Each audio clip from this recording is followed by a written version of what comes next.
호세아는 우리들로 하여금 속이는 활이다, 그렇게 비유하면서 하나님의 목표물에 정확히 명중할 수 없는 그런 존재임을 얘기했고, 오늘 8장에서도 우리를 가리켜 즐겨 쓰지 않는 그릇이고 또 홀로 떨어져 있는 들나귀와 같다라는 비유를 사용해서 저희들을 책망하고 있습니다. 하나님께 전혀 소용이 없는 존재들이라고 책망합니다. 자, 무엇보다 8장에서 중요한 점은요, 온 사방에 제단이 많고 제사가 많음에도 불구하고 우리는 하나님의 말씀을 버리고 지키지 않는 죄를 고발하고 있습니다. 제단이 무엇입니까? 교회죠. 제사가 무엇입니까? 예배지요. 우리 주변에 제단이 많고 제사는 많은데 하나님께 버림을 받는다. 여러분, 하나님의 이 말씀을 버리고 말씀을 지키지 않았던 이스라엘 백성들은 하나님과의 언약 관계를 맺고 있는 백성들이었어요. 언약 관계. 여러분, 언약 관계의 핵심은 서로 헌신하는 겁니다. 부모와 자녀 관계는 자연 발생적인 관계라고 볼 수 있죠. 그렇죠? 그래서 그렇기 때문에 부모가 거의 자녀에게 온전히 그냥 헌신을 하는 그런 경향이 있지만, 그러나 부부 관계는 그렇지 않아요. 부부 관계는 어떤 관계죠? 언약 관계입니다. 부부는 법 테두리 안에서 맺어진 관계예요. 그래서 부부는 서로 헌신해야 되는 거예요. 한쪽이 한쪽에게 희생을 강요할 수 없어요. 한쪽이 한쪽에게 모든 것을 짐을 지울 수 없어요. 집안에서도 한쪽이 한쪽에게 너 혼자 일 다 해! 이렇게 말할 수 없어요. 그런 부부관계는 건강한 부부관계가 될 수 없습니다. 언약관계는 서로 신실하게 헌신해야 되는 거예요. 하나님과 이스라엘 백성들은 그런 관계였어요. 하나님이 우리에게 신실하신 만큼 우리도 하나님한테 신실해야 돼요. 배신하면 안 되는 거예요. 삶에서 하나님만을 사랑하고 있다는 것을 증명하셔야 됩니다. 자, 호세아서를 주일에 살펴보면서 계속 듣게 되는 말씀은, 이 이스라엘 백성들이 종교적으로는 굉장히 열심히 있었습니다. 그런데 하나님을 섬기기는 섬기되 말씀대로 섬기는 것과 우상을 섬기는 것과의 차이를 몰랐던 거예요. 하나님도 우상을 섬기듯 섬겼다고 하는 점을 호세아서는 많이 얘기하고 있습니다. 열심히 제단을 만들고 제사를 드리긴 했는데 하나님이 그 제사를 받으시지 않으셨어요. 그런 제단과 제사는 다 필요 없다고 심지어 선언을 하고 있습니다. 하나님을 아는 게 무엇이며 헌신적으로 하나님을 섬기는 것이 무엇인지 모르고 이스라엘 백성들이 신앙생활을 해온 것입니다. 여러분, 우리 한국에도 참 많은 교회가 세워졌습니다. 그 교회들에서 오늘도 수없이 셀 수 없는 예배가 지금 드려지고 있습니다. 과연 하나님이 받으시는 예배는 얼마나 될까요? 호세아서의 말씀을 비추어 보면 그런 예배는 별로 없다고 하는 지적이에요. 제단과 제사는 많은데 하나님이 받으시는 제단과 제사는 별로 없다. 8장을 통해 이런 문제들을 진지하게 살펴보고, 자, 우리의 삶이, 우리 해군중앙교회 성도 여러분들은 우리는 이런 우를 범하지 않도록 다시 은혜를 구하는 그런 시간이 되시기를 축원합니다. 1절 말씀을 읽겠습니다. 1절입니다. 자, 시작. 나팔을 내 입에 댈지어다. 원수가 독수리처럼 여호와의 집에 덮치리니 이는 그들이 내 언약을 어기며 내 율법을 범함이로다. 아멘. 자, 나팔을 분다는 것은 뭐가 임했다는 거였죠? 한 번 나왔어요. 호세아서에서 전쟁이 임했다고 하는 뜻이었어요. 곧 이제 적군이 다 쳐들어왔다라고 하는 뜻입니다. 그때 원수가 독수리처럼 여호와의 집에 덮치리라, 이렇게 표현을 하고 있는데요. 문자적으로는 그렇게 이해가 될 수 있는 말씀인지는 몰라도 아주 이게 용납되기는 힘든 말씀이죠. 심적으로 이거는 용납이 안 되는 얘기예요. 특히나 유대인들에게, 이스라엘 백성들에게 성전은 어떤 곳입니까? 불가침의 장소예요. 아주 소중한 곳이에요. 그런데 그 여호와의 집에 독수리가 나와서 다 쪼아버린다? 이해가 안 되는 거죠. 그럴 수 있는가? 상상할 수 없는 일이죠. 그러나 이런 성전도 심판과 재앙의 날에는 아무 쓸모가 없다는 점을 지금 말씀하는 것입니다. 이스라엘은 스스로를 여호와의 집이라고 불렀어요. 아니 그 나라를 그렇게 불렀죠. 자기 민족을 하나님의 집이다, 여호와의 집이다 이렇게 표현을 했어요. 그러나 얼마나 자기들이 엉터리 신앙인지도 모르고 그런 생각을 한 거예요. 인애와 하나님을 아는 지식이 없으면 교회도 의미가 없습니다. 교회에 피하더라도 재앙을 면할 길이 없고 그 교회는 무너지게 되어 있습니다. 이런 얘기 종종 들어요. 야, 우리 대한민국에 교회가 얼마나 많은데 우리나라가 망하겠어? 하나님이 지켜주시지? 참 무식하게 짝이 없는 말입니다. 성경은 하나님을 제대로 모르면 제일 먼저 무너지는 곳이 교회라고 아주 명확하게 얘기하고 있어요. 교회가 많다고 좋은 게 아니에요. 예배가 많다고 좋은 게 아니에요. 바른 교회와 바른 예배가 드려져야 되는데 그렇지 않은 경우에는 제일 먼저 독수리의 밥이 된다는 사실입니다. 언약과 율법, 즉 하나님의 말씀을 삶에서는 지키지도 않고 야 너희들 세상 것 좋다고 나 쫓아다니는데 무슨 여호와의 집 운운하느냐. 너희들의 그 가짜 신앙을 내가 다 까발려 버릴게 라고 하는 거예요. 하나님의 언약과 율법이 뭐였습니까? 마음과 뜻과 정성을 다해 주 너의 하나님을 사랑하고 이웃을 사랑하라는 거예요. 성전에서는 사랑을 고백하면서 정작 나가서는 바알을 사랑하면서 너희들 무슨 그렇게 가식적인 말을 해대느냐? 나가기만 하면 하나님 믿고 사는 자들이 어떻게 여호와의 집 운운할 자격이 있느냐? 여러분, 하나님은 우리가 마음을 다 빼앗길 정도로 참 아름답고 그리고 완벽하신 분입니다. 하루 내내 그분을 사랑해도 부족할 지경이에요. 그러나 우리는 하루 종일 내 생각만 하고 삽니다. 내 것만 누리려고 해요. 예배 한 번 드린다고 해결되는 문제가 아니에요. 그게 아니라는 걸 얘기하고 있는 거예요. 오늘 호세아서는. 대충 교회 다니시는 분들 정신 차려야 됩니다. 그냥 주일에 와서 예배 한 번 드리면 내 할 일 다 했다? 그런 자들을 향해 호세아가 아주 강하게 지금 책망하고 있는 거예요. 예배를 많이 드리는 거 그거 중요하다는 거 얘기하는 게 아니에요. 자, 2절을 볼까요? 2절입니다. 시작. 그들이 장차 내게 부르짖기를 나의 하나님이여 우리 이스라엘이 주를 아나이다 하리라. 자기들이 하나님을 안대요. 사실은 개뿔도 모르면서. 하나님이 볼 때는 아는 게 하나도 없는데 근데 자기 스스로는 하나님을 안다고 자부하고 있어요. 이들은 그냥 종교적인 면에서는 제사면 좋겠다고 생각했어요. 제단을 탁 쌓고 제사 드리면 다 오케이. 가서 내가 뭐 자면서 드리든 뭐 대충 드리든 예배만 드리면 오케이 이 생각했다는 거예요. 그러니까 니들이 나를 안다고 하는 그 알미 과연 제대로 된 알미냐? 어이없다. 하나님의 표현이에요. 어이없다. 자, 3절부터 그 이유를 하나씩 설명하고 있습니다. 3절 보겠습니다. 시작. 이스라엘이 이미 현실에서는 선을 버렸다. 예배에서는, 그러니까 제단, 교회 가서 제사를 드릴 때는 하나님의 말씀을 가까이 해요. 그런데 현실, 내 삶의 현실에 가서는 그걸 어떻게 다 버렸다. 그러니까 거짓이었다는 거죠. 예배에서의 고백이 거짓말이었다는 거죠. 거짓된 회개였다는 거죠. 그 예배만 드리면 되는 것처럼 착각하고 나가서는 하나님의 말씀을 다 버렸다. 여러분, 교회는요, 이거를 제일 두려워해야 돼요. 이거를 제일 조심해야 돼요, 우리가. 예배 드릴 때마다. 나더러 주여 주여 하는 자마다 천국에 들어갈 것이 아니라 다만 하늘에 계신 내 아버지의 뜻대로 행하는 자라야 들어가리라고 하는 그 마태복음의 말씀도 이와 같은 맥락인 것입니다. 같은 선상에 있는 거예요. 하나님 하지만 현실에서는 하나님이 너희들 꼴찌 아니냐?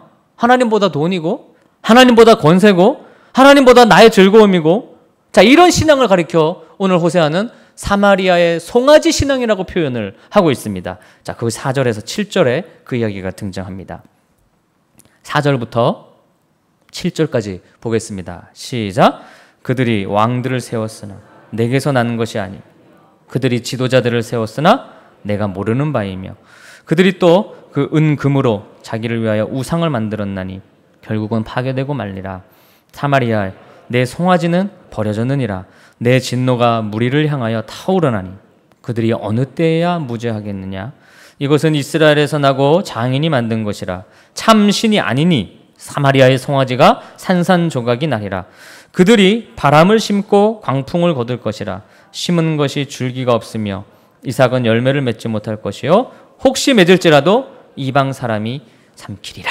아멘. 자, 사마리아. 이 사마리아는 북이스라엘을 얘기하는 거죠. 그러니까 남유다가 예루살렘으로 예배를 이들이 드리러 내려오지 못하게 막으니까 그 북이스라엘이 사마리아에 송아지를 하나 만들었던 거예요.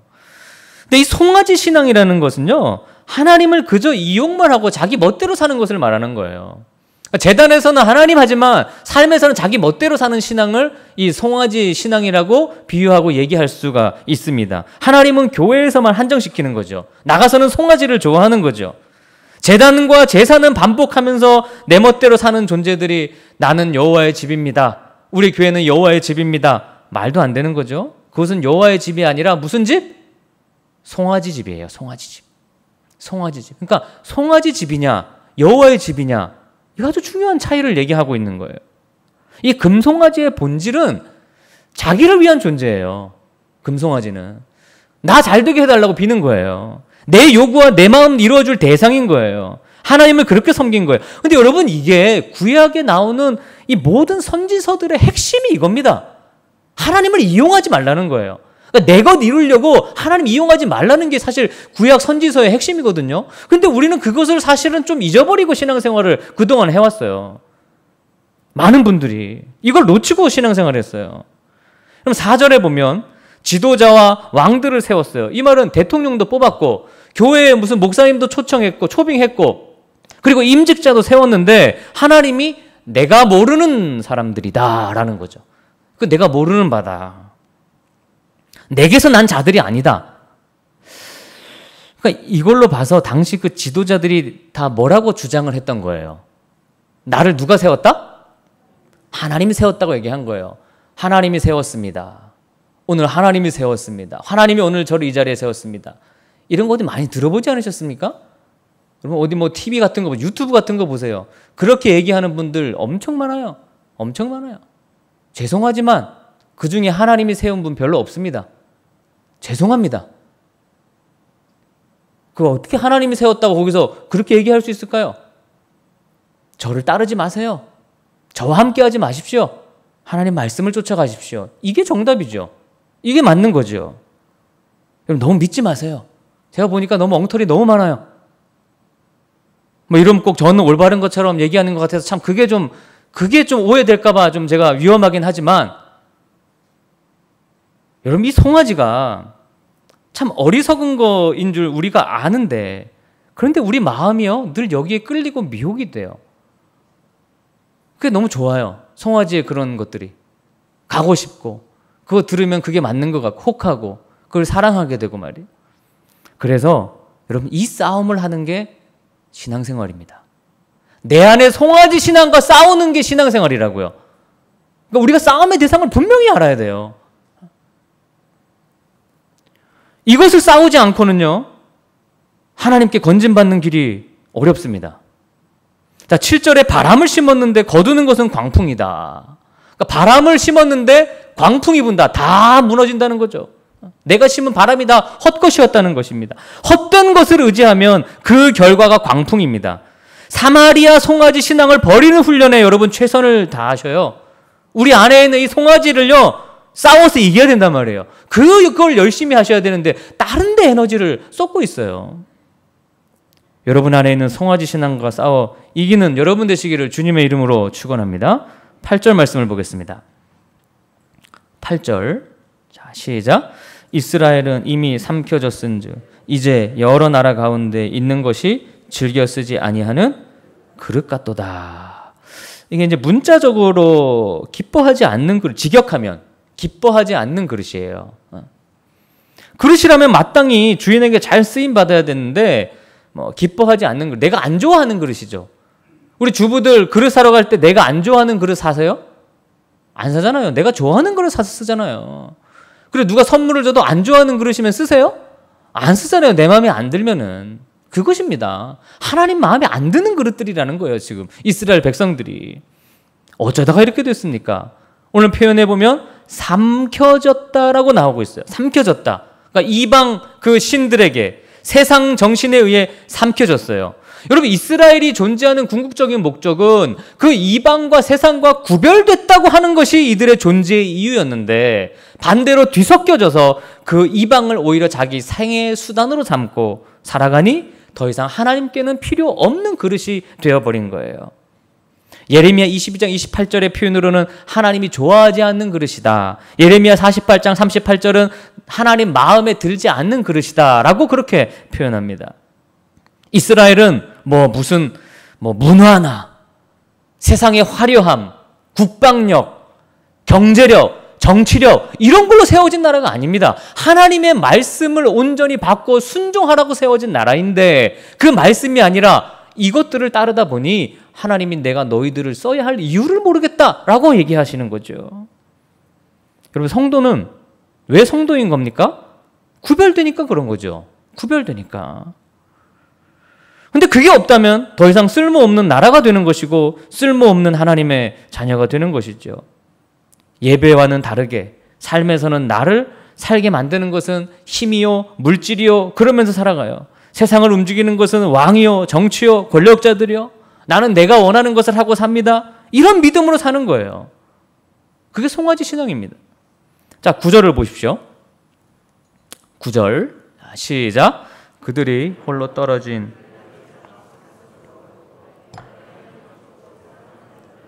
얻었도다. 그러니까 예배를 하고서도, 제사를 하고서도 이들이 간 곳은 아수르였어요. 제사를 드리고 난 다음에 아수르에게 갔어요.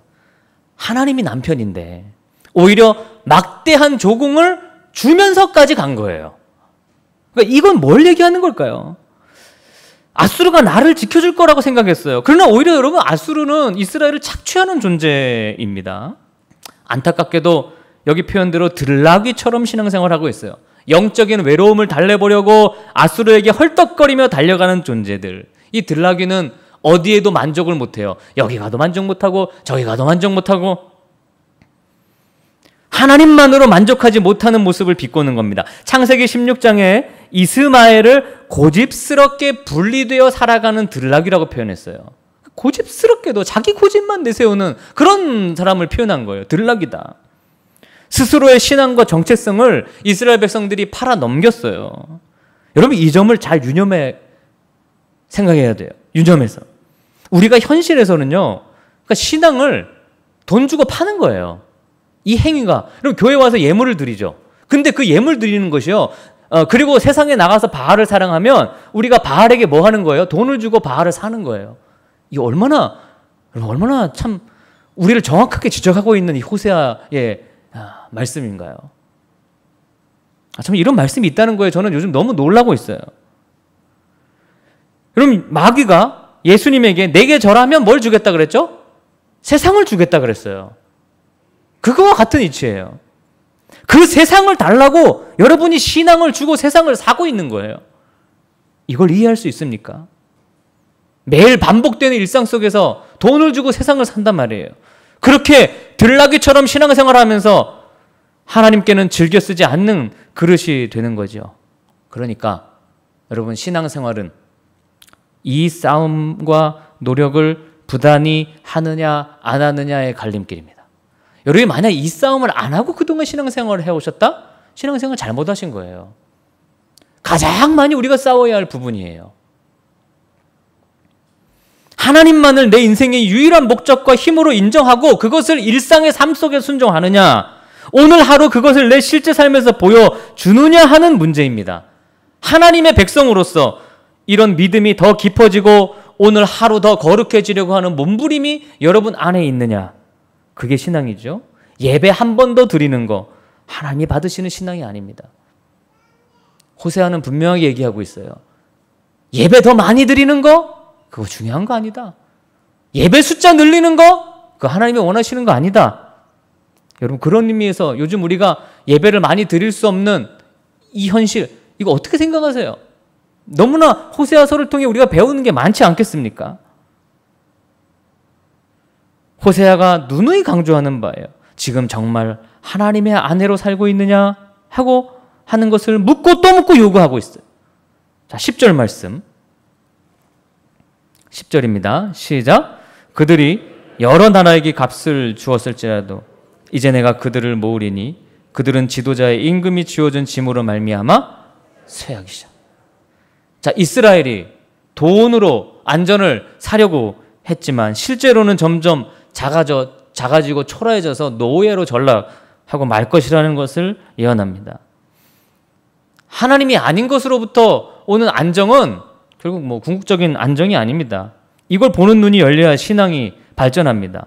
자, 11절부터 근본적인 원인을 다시 한번 정확하게 지적하고 있는데요. 한번 여기를 여러분 집중해서 한번 좀 잘 한번 읽어 보셨으면 좋겠어요. 그리고 이 말씀이 진짜 실제적인 거라는 것을 여러분이 생각하면서 한번 보시겠습니다. 11절부터 14절까지를 읽어봅니다. 시작. 에브라임은 죄를 위하여 제단을 많이 만들더니 그 제단이 그에게 범죄하게 하는 것이 되었도다. 내가 그를 위하여 내 율법을 만 가지로 기록하였으나 그들은 이상한 것으로 여기도다. 그들이 내게 고기를 제물로 드리고 먹을지라도 여호와는 그것을 기뻐하지 아니하고 이제 그들의 죄악을 기억하여 그 죄를 벌하리니 그들은 애굽으로 다시 가리라. 이스라엘은 자기를 지으신 이를 잊어버리고 왕궁들을 세웠으며 유다는 견고한 성읍을 많이 쌓았으나 내가 그 성읍들에 불을 보내어 그 성들을 삼키게 하리라. 아멘. 여기 보면 에브라임은 죄를 위하여 제단을 많이 만들었다. 교회도 많이 지을 수 있으면 짓고 예배도 많이 만들 수 있는 대로 만들었대요. 그런데 그 제단이 그에게 범죄하게 하는 게 됐다. 그러니까 이런 교회를 짓고 예배를 드리는 게 오히려 뭐라고요? 하나님께? 죄 지은 거예요. 왜? 그곳에서 하나님을 불러놓고 나가서는 바알을 따랐기 때문이에요. 거짓말한 거죠. 그러니까 예배 하나님 하는 그게 뭐가 되는 거예요? 거짓말이 되는 거예요. 그래서 그 예배가 오히려 죄가 되는 아주 아이러니한 상황을 호세아가 너무나 정확하게 우리에게 묘사를 해주고 있습니다. 자, 하나님의 말씀이 여기 보면 그 다음에 율법을 만 가지로 기록했다.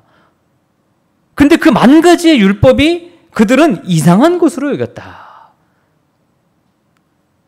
있는 그대로 문자적인 직역하면요, 낯설다라고 되어 있어요. 그게 더 이해하기 쉬운 말씀인 것 같아요. 오히려 그게 더 맞는 것 같아. 낯설다. 하나님 말씀을 낯설어 해요. 이게 뭔 말이냐? 예배 때는 하나님 말씀이 익숙해요. 아, 은혜가 돼요. 근데 세상에 나가서 그 삶 가운데는요, 그 말씀이 낯설어요. 가정에서 말씀을 적용하고 살려고 하면요, 이 말씀이 막 낯설어. 안 돼. 이해가 되세요? 무슨 말씀인지? 돈을 앞에 두고는요, 말씀이 낯설어요. 그걸 얘기하는 거예요. 하나님의 말씀이 우리 삶에서 너무 낯설다. 오히려 바알이 우리와 친숙해요. 바알이. 세상에서는 돈 많이 버는 게 최고야. 오히려 이런 것들이, 이런 얘기들이 저 나가면 우리에게도 친숙해요. 말씀보다. 예배는 잘 드리는데 말씀을 삶에서 연관시키는 것은 너무 낯설어 한다. 삶에서는 그냥 시험 잘 보고 성공하고 잘 먹고 잘 놀고 이런 게 중요한 거지. 하나님의 말씀이 우선순위가 아니더라. 이들은 제단을 만들어 제사를 지내면 하나님 이런 거 다 용서해 주시겠지라고 생각했어요. 그래서 제사는 열심히 드렸고 제단도 많이 쌓았어요. 그런데 그 제사와 제단이 오히려 범죄하게 하는 거였다는 것입니다. 여러분 한 주에 예배 많이 드리시는 분은 한 8번, 9번 드릴 테고요. 한 주에 한 번 드리시는 분도 있겠지만 숫자가 중요한 건 아니고 그 제사만 드리면 다 된다고 생각하고 일상의 순종은 멀리 한다면 그럼 그거는 하나님이 기뻐하시는 게 결코 아닙니다. 오히려 그 한 번 이렇게 주일에 와서 드린 이 제사가 예배가 하나님께 죄 짓는 것이 되고 맙니다.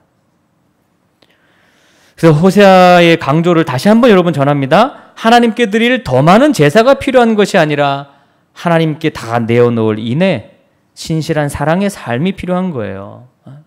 많은 제단을 만들고 제사를 드리는 것이 오히려 우리로 하여금 세상에서 말씀은 더 낯설게 만들고 말았어요. 한국교회, 우리 군교회도 그렇지만 여기 제단에서 선포되는 말씀이 여러분 얼마나 삶이란 이렇게 괴리되어 있습니까? 여러분 그동안 여기서 설교를 한 수많은 목사님들의 수많은 설교가 몇 번이나 있었을까요? 여러분 몇 번 들었나요? 셀 수도 없지 않습니까? 그런데 그 말씀들이 뭐 기억이 나시거나 여러분의 삶에 녹아지셨나요? 이렇게 한 성경을 연속해서 전하는 이유도 이게 그냥 한 주 전해지는 말씀으로 끝나지 않고 우리 삶에 녹아지기를 원하는 그런 싸움이 여러분에게 있기를 바라는 심정으로 한 성경을 계속해서 연달아 전하는 거예요. 그러면 그래도 하나를 전하고 끝나는 것보다는 더 삶에서 기억이 나고 생각이 나고 그러지 않겠습니까? 수많은 제사, 수많은 예배자, 수많은 제사장, 수많은 제물, 정작 하나님은 기뻐 받으시지 않는다. 근데 여러분 그런 예배면 어떡하냐고요. 우리 예배가 만약 그동안 드렸던 예배가 이런 예배였다면 그거 어떡하냐고요. 그러니까 종교가 타락할 때 나타나는 가장 무서운 모습이 바로 이거예요.